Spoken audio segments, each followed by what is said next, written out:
Brilliant. Brilliant. That's the Roman Catholic approach to their third commandment. Then there's the Anabaptist view. The Anabaptists, especially now the 16th century when this catechism was written, are against,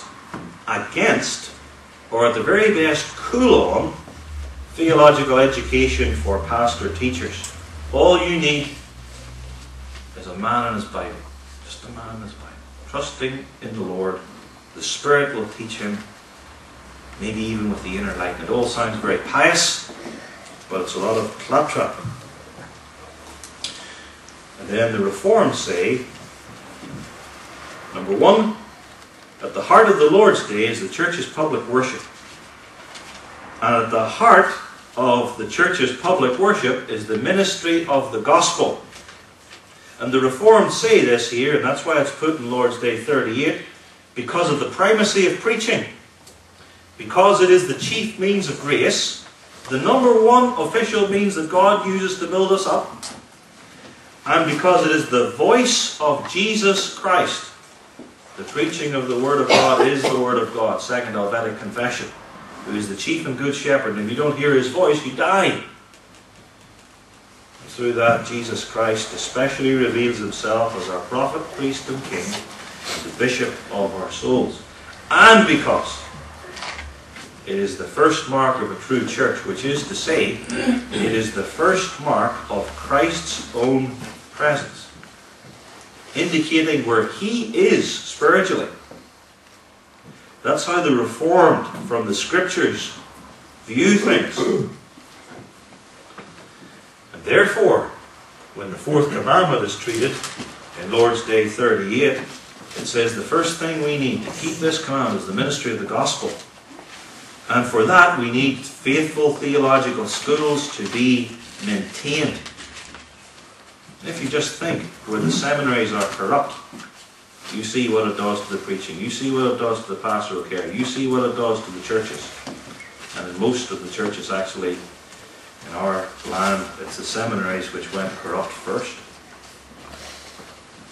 The need for the proper training.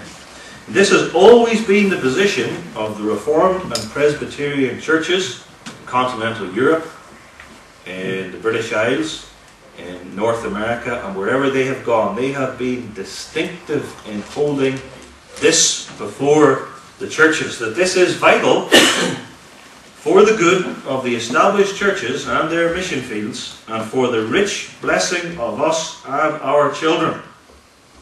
And so anything which denigrates the preaching of the gospel and faithful seminary training, which serves the preaching of the gospel, is not only breaking the fourth commandment and opposing the Reformed faith, but it also brings spiritual declension and disaster.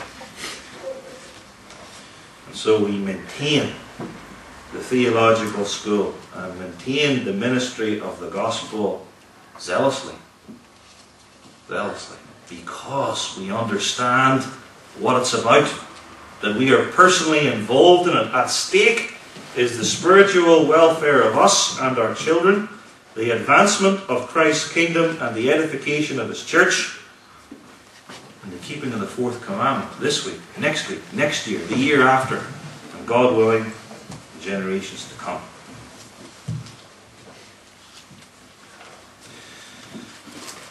Now the first sentence of answer 103 comes in two parts separated by a semicolon.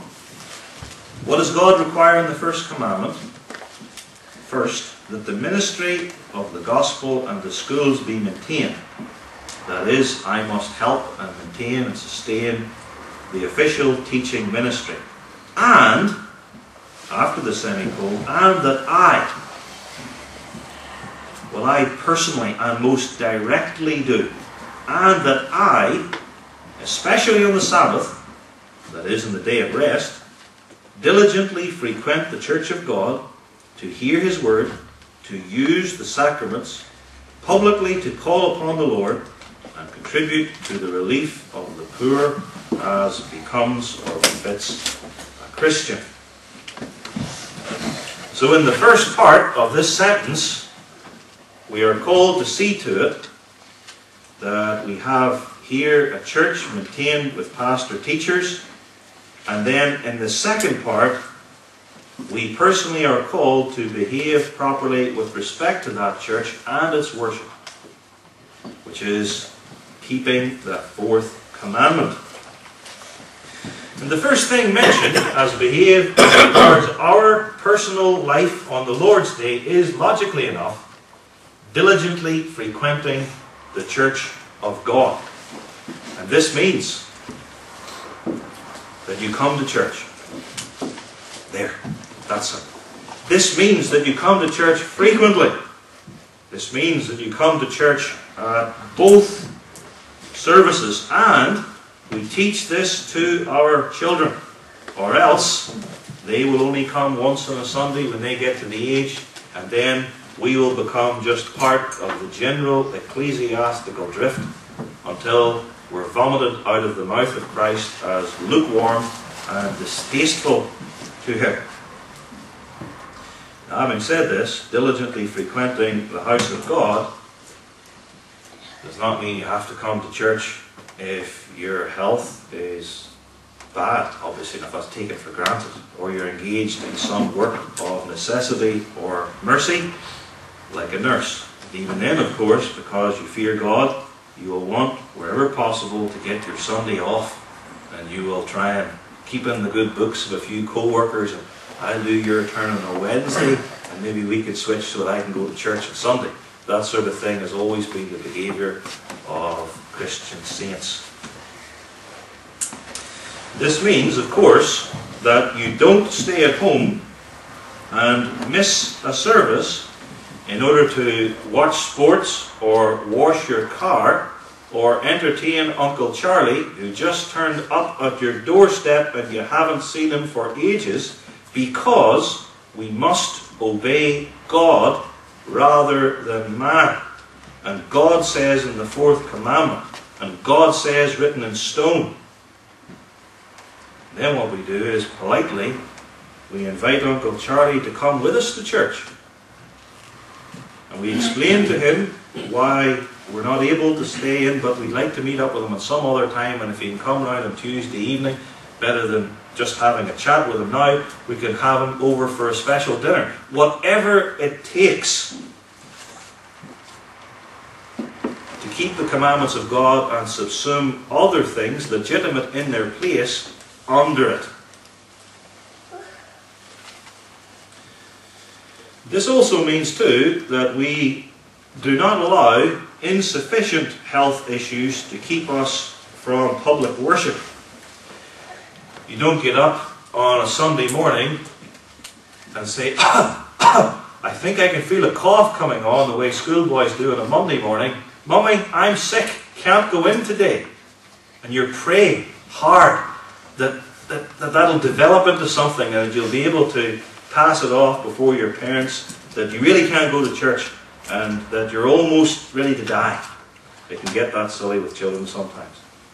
But the real reason is, setting aside the excuses and the cover-ups, that you just can't be bothered.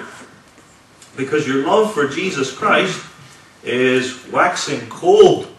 And your cough then isn't a reason why you shouldn't go to church. It's just an excuse. And if you want to play at that sort of thing, yeah, you can pass it off before the consistory. Yeah, that will work. But God is not deceived, and He is not mocked. And He knows. And you will have to answer to Jesus Christ on the last day, what about that Sunday? And what about that Sunday? And what about that Sunday? That's the issue.